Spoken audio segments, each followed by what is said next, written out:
questions as you listen, because you will not hear the recording a second time. Listen carefully and answer questions 1 to 5.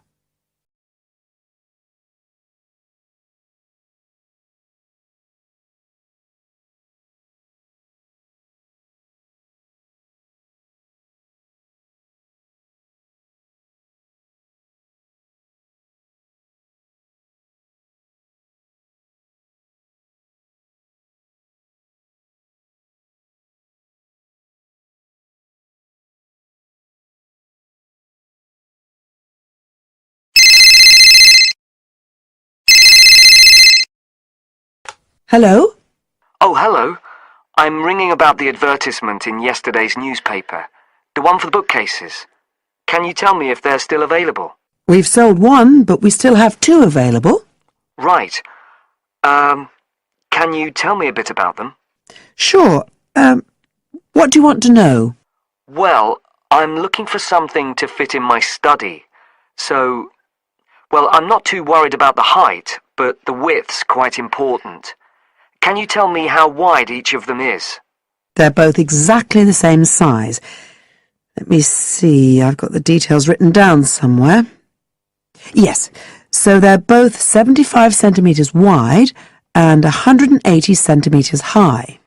Okay, fine. That should fit in okay. And I don't want anything that looks too severe. Not made of metal, for example. I was really looking for something made of wood. That's all right. They are, both of them. So, are they both the same price as well? No, the first bookcase is quite a bit cheaper. It's just £15. We paid £60 for it just 5 years ago, so it's very good value. It's in perfectly good condition. Well, they're both in very good condition, in fact. But the first one isn't the same quality as the other one. It's a good sturdy bookcase. It used to be in my son's room, but it could do with a fresh coat of paint. Oh, it's painted. Yes, it's cream at present. But as I say, you could easily change that if you wanted, to fit in with your colour scheme. Yes, I'd probably paint it white if I got it. Let's see, what else? How many shelves has it got? 6. 2 of them are fixed, and the other 4 are adjustable, so you can shift them up and down according to the sizes of your books. Right, fine. Well, that certainly sounds like a possibility. Before you hear the rest of the conversation, you have some time to look at questions 6 to 10.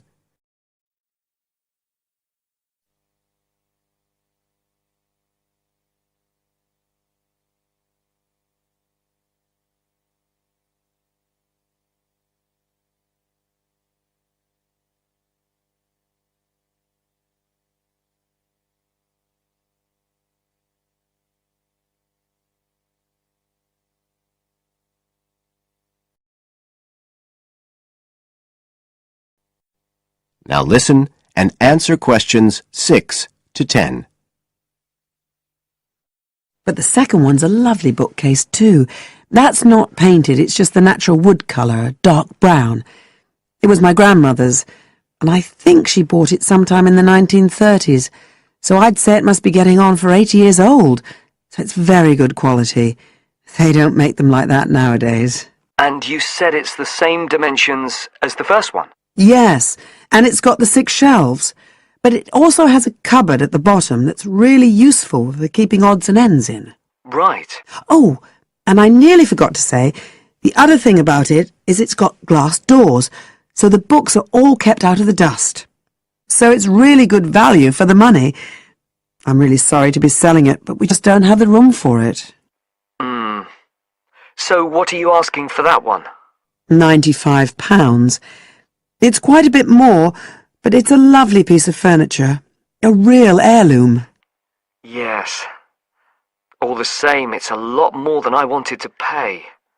I didn't really want to go above 30 or 40.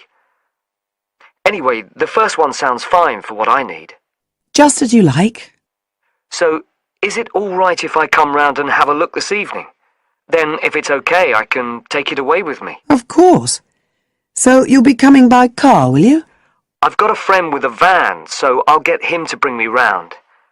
If you can just give me the details of where you live. Sure.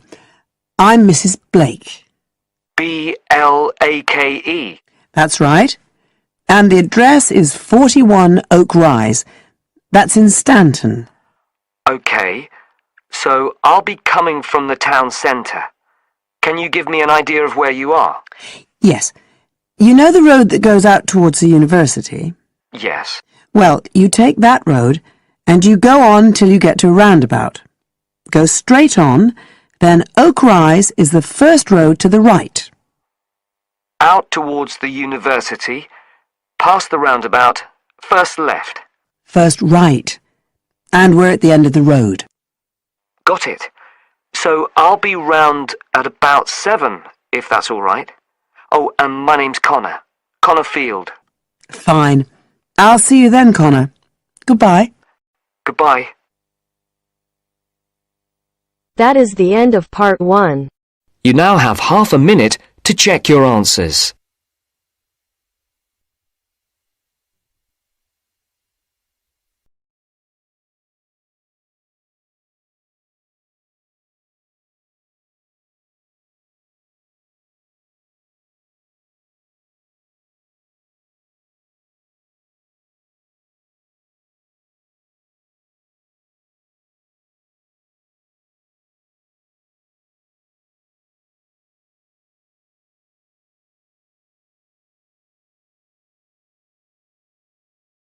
Section 2. You will hear a talk on New Zealand radio about an art sale which is being held to raise money for charity. First, you have some time to look at questions 11 to 13 on page 10.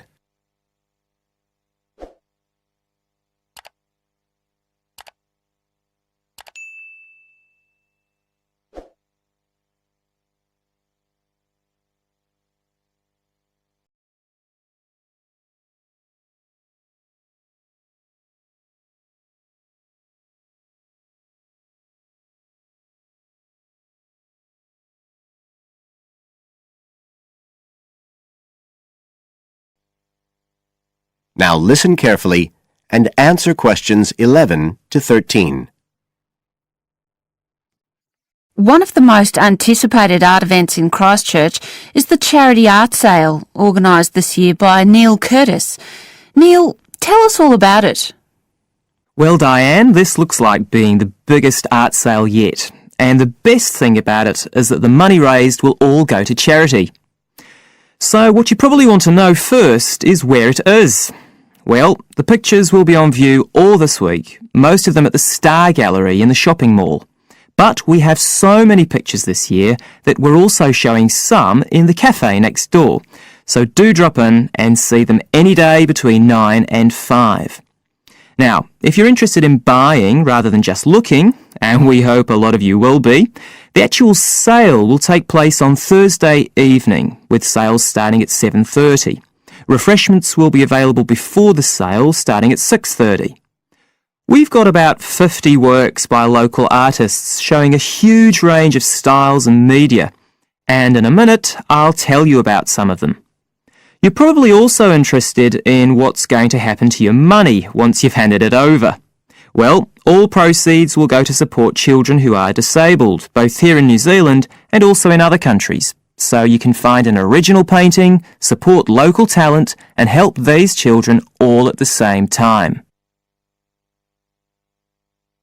Before you hear the rest of the talk, you have some time to look at questions 14 to 20 on page 11.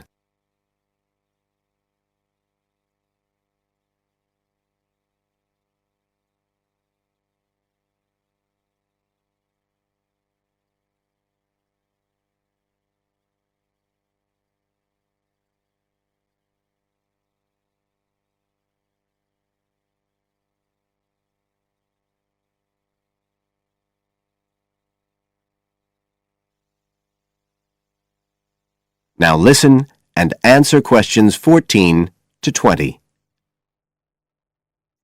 Now, let me tell you a bit about some of the artists who have kindly agreed to donate their pictures to the charity art sale. One of them is Don Studley, who has a special interest in the art sale because his 5-year-old daughter was born with a serious back problem. After an operation earlier this year, she's now doing fine, but Don says he wants to offer something to help other less fortunate children. Don is totally self-taught and says he's passionate about painting. His paintings depict some of our New Zealand birds in their natural habitats. One relative newcomer to New Zealand is James Chang, who came here from Taiwan 9 years ago at the age of 56. Mr. Chang had 13 exhibitions in Taiwan before he came to live here in Christchurch, so he's a well-established artist, and art has been a lifelong passion for him. His paintings are certainly worth looking at. If you like abstract pictures with strong colour schemes, you'll love them.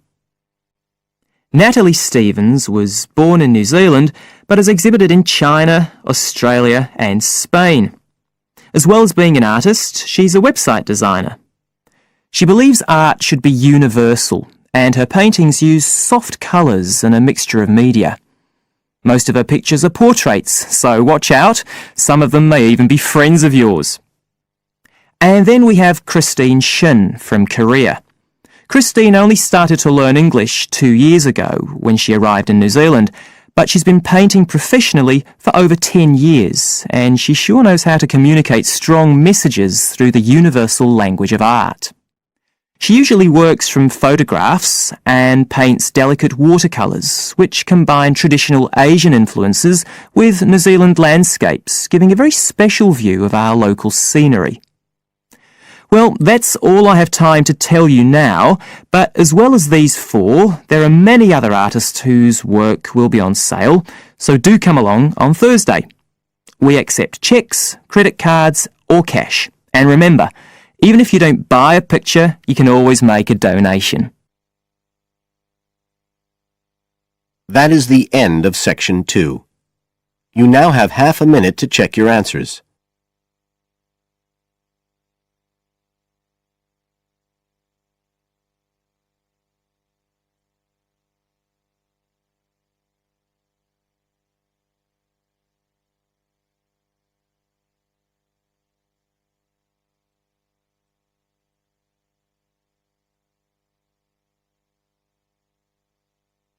Now turn to Section 3 on page 12. Section 3. You will hear 2 students discussing a project they have to do as part of a literature course on great books. First, you have some time to look at questions 21 to 25 on page 12.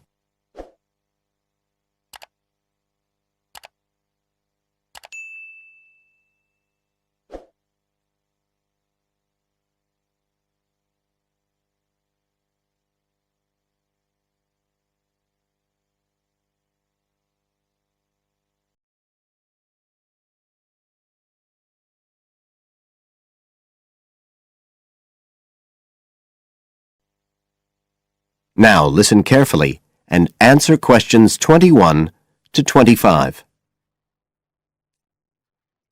Hi, Joey. How are you doing? I heard you were sick. Oh, hi, Olivia. Yeah, I had a virus last week, and I missed a whole pile of lectures, like the first one on the great books in literature, where Dr. Castle gave us all the information about the semester project. I can give you copies of the handouts. I've got them right here. But that's okay. I already collected the handouts, but I'm not very clear about all the details. I know we each have to choose an individual author. I think I'm going to do Carlos Castaneda. I'm really interested in South American literature. Have you checked he's on the list that Dr. Castle gave us? We can't just choose anyone. Yeah, I checked. It's okay. Who did you choose? Well, I was thinking of choosing Ernest Hemingway, but then I thought, no, I'll do a British author, not an American one. So I chose Emily Bronte.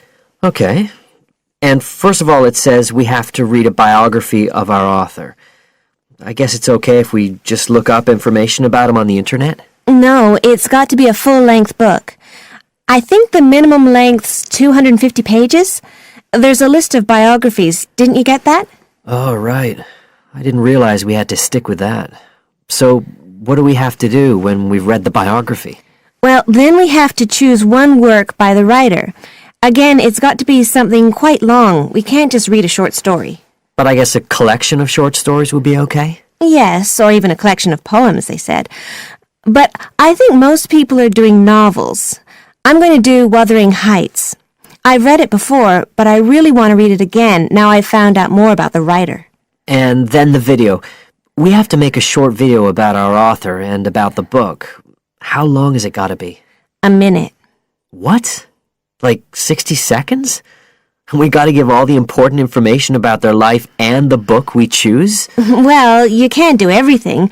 I wrote it down somewhere.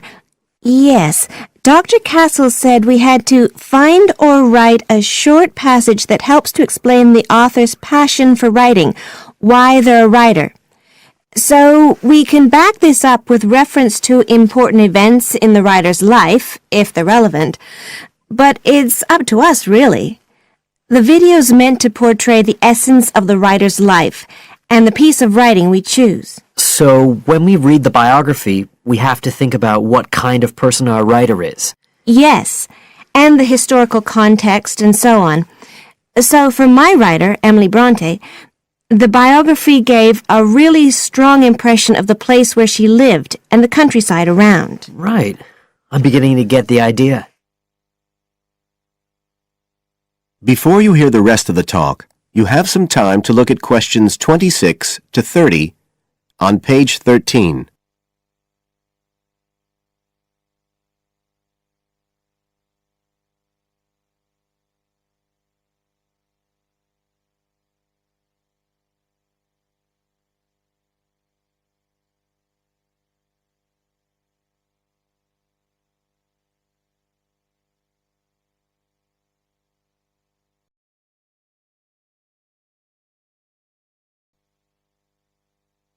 Now listen and answer questions 26 to 30.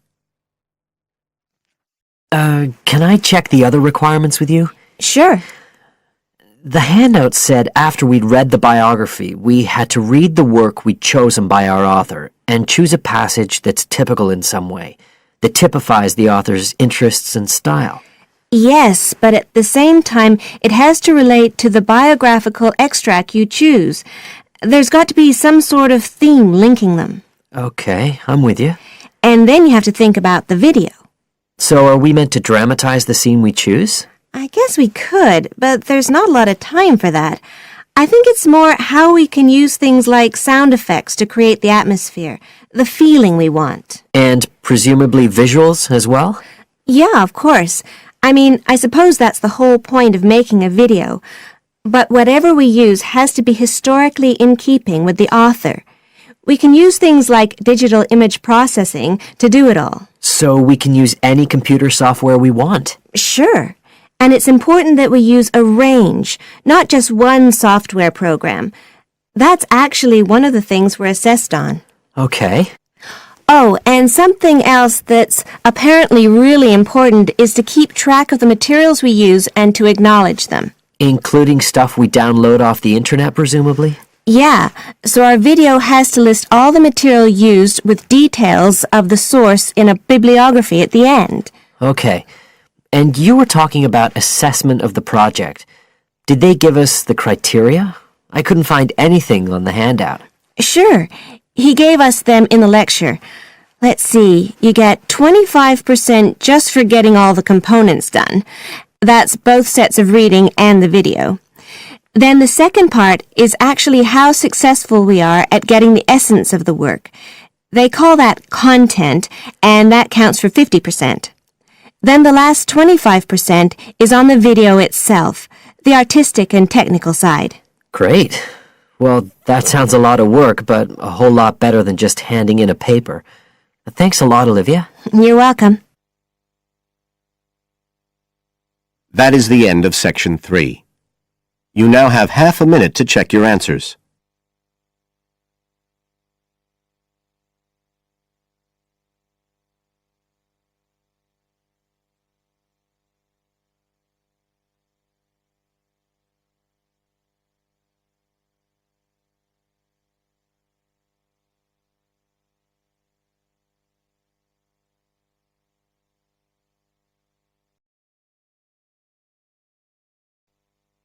Now turn to Section 4.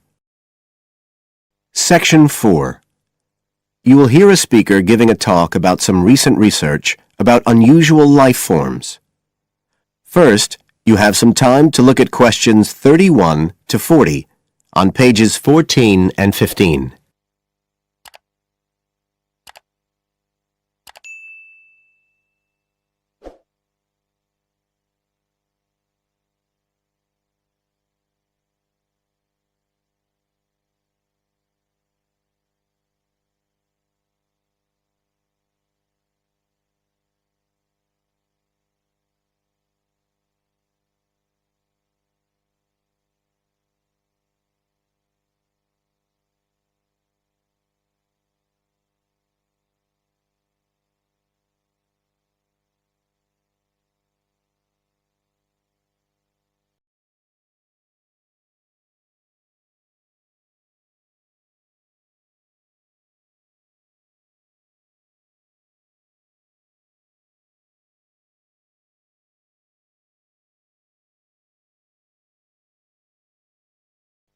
Now listen carefully and answer questions 31 to 40.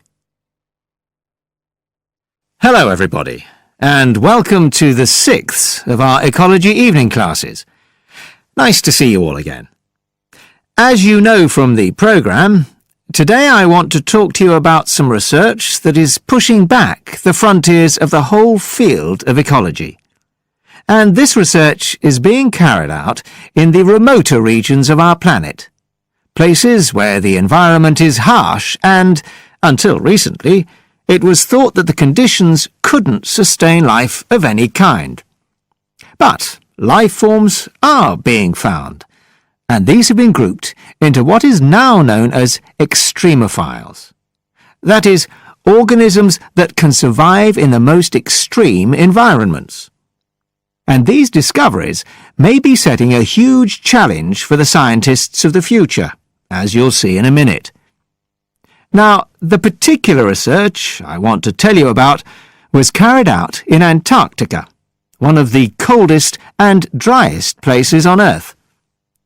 But a multinational team of researchers from the US, Canada, and New Zealand recently discovered colonies of microbes in the soil there where no one thought it was possible. Interestingly enough, some of the colonies were identified as a type of fungus called Bouveria bassiana, a fungus that lives on insects. But where are the insects in these utterly empty regions of Antarctica? The researchers concluded that this was clear evidence that these colonies were certainly not new arrivals. They might have been there for centuries, or even millennia. Possibly even since the last ice age. Can you imagine their excitement? Now, some types of microbes had previously been found living just a few millimeters under the surface of rocks, porous Antarctic rocks. But this was the first time that living colonies had been found surviving, relatively deeply in the soil itself, several centimeters down, in fact.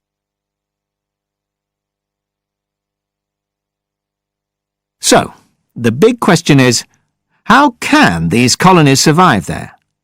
Well, we know that the organisms living very near the rock's surface can still be warmed by the sun, so they can survive in their own microclimate. And this keeps them from freezing during the day. But this isn't the case for the colonies that are hidden under the soil. In their research paper, this team suggested that the very high amounts of salt in the soil might be the clue, because this is what is preventing essential water from freezing. The team found that the salt concentration increased the deeper down they went in the soil. But while they had expected the number of organisms to be fewer down there, they actually found the opposite. In soil that had as much as 3,000 parts of salt per million, relatively high numbers of microbes were present, which seems incredible. But the point is that at those levels of salt, the temperature could drop to minus 56 degrees before frost would cause any damage to the organisms. This relationship between microbes and salt at temperatures way below the normal freezing point of water is a really significant breakthrough. As you all know, life is dependent on the availability of water in liquid form, and the role of salt at very low temperatures could be the key to survival in these kinds of conditions. Now, the process at work here is called supercooling, and that's usually written as one word, but it isn't really understood as yet, so there's a lot more for researchers to work on. However, the fact that this process occurs naturally in Antarctica may suggest that it might occur in other places with similar conditions, including on our neighbouring planet, Mars. So, you can start to see the wider implications of this kind of research. In short, it appears to support the growing belief that extraterrestrial life might be able to survive the dry, cold conditions on other planets after all. Not only does this research produce evidence that life is possible there, it's also informing scientists of the locations where it might be found. So all of this might have great significance for future unmanned space missions. One specialist on Mars confirms the importance of the... That is the end of Section 4. You now have half a minute to check your answers.